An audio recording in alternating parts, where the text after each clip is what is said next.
It is important to understand this. The Prophet lives in our hearts.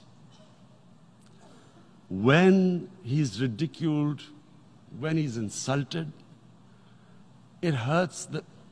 As we human beings understand one thing: the pain of the heart is far, far, far more hurtful than physical pain.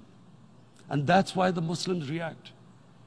And I always thought that if I ever had the stage, I would try and explain this to the world community, especially to the Western community, because having lived in the Western community, people didn't understand this. When I first went as a teenager to England, there was a comedy film on Jesus Christ.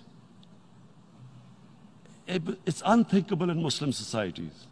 So we need to explain that, look, in a human community, we must be sensitive to what causes pain to other human beings.